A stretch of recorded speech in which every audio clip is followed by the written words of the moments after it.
everyone. Good afternoon and good morning, based on whatever time zone you happen to be joining us from today.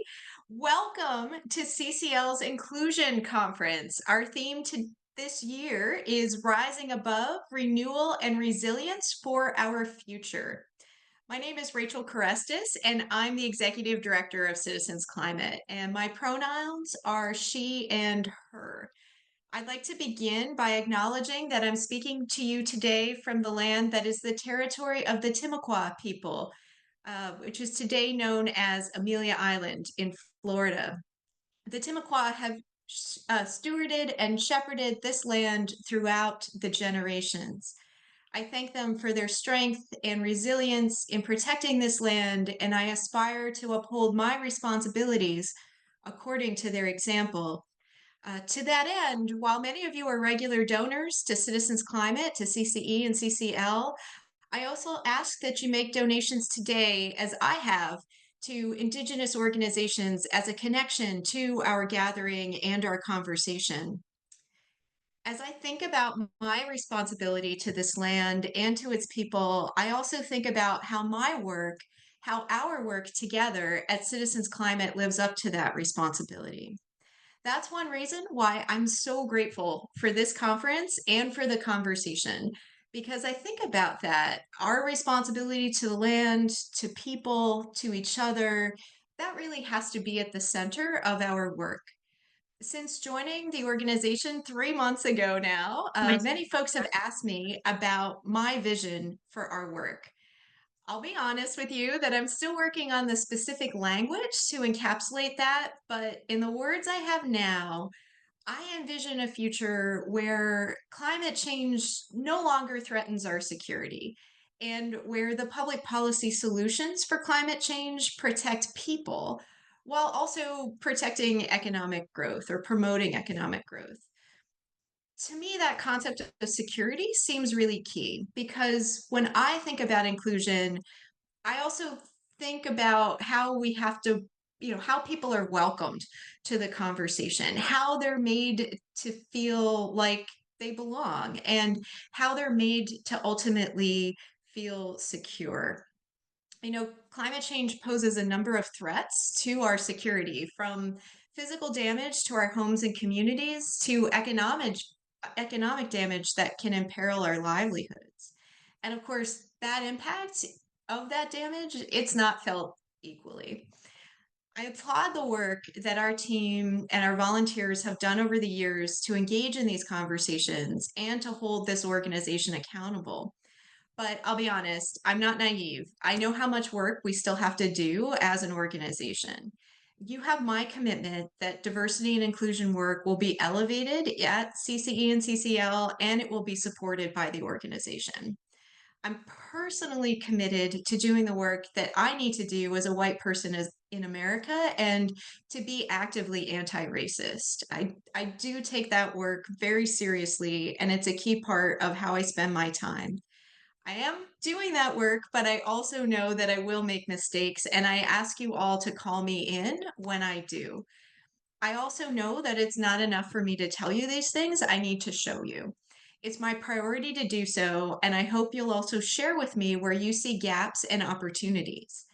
I'm eager to learn and to engage in this conversation and with all of you throughout the conference. But my dad, who passed away last March, used to say to me, "You never thing when you're the one who's talking."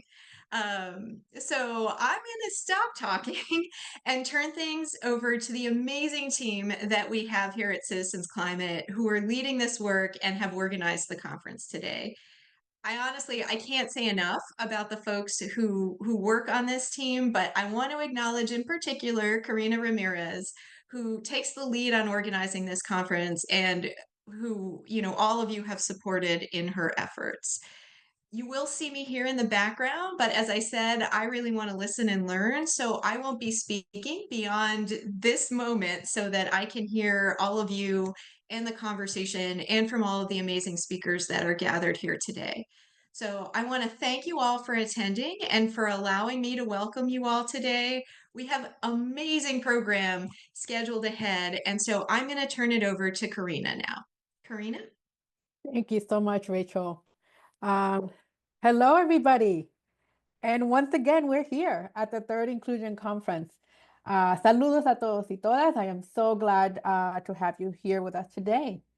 I am Karina Ramirez, as Rachel mentioned. I am CCL's Diversity and Inclusion Director, and I come to you from the traditional territories of the Seminole, Taino, Tequesta peoples in South Florida. My pronouns are she, her, ella. Before we begin, I want to acknowledge and celebrate Hispanic Latinx Heritage Month. This month, we honor the contribution of Latino and Caribbean people to the history and culture of the United States.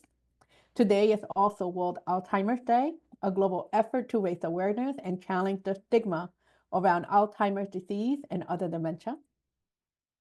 September 21st is also the United Nations International Day of Peace, focused on pursuing peace as a human right. In planning this gathering, we thought, what gift would we share with the CCL community and our guests? A lot of us have come to know each other since 2017, 2018, a lot of us in the organizing committee. And we recognize that we are, still here years later. We're still involved and connected in our different spaces. The work, while challenging at times, still lifts us with optimism and a desire to work towards change in each of the spaces where we engage. Diversity and inclusion calls us to learn new concepts, recognize the work accomplished by those before us, and constantly remind us to bring ourselves fully each time. Continue and start again. Our theme, Rising Above Renewal and Resilience for Our Future, reflects this sentiment.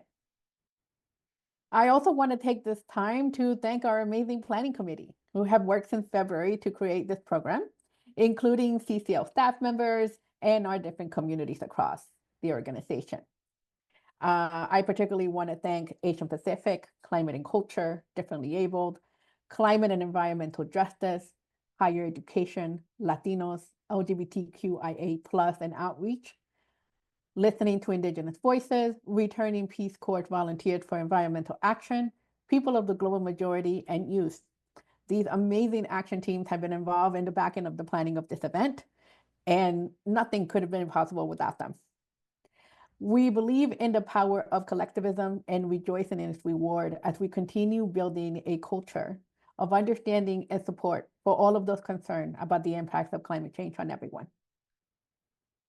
Let us take a moment of silence in honor of communities impacted by climate disasters around the world.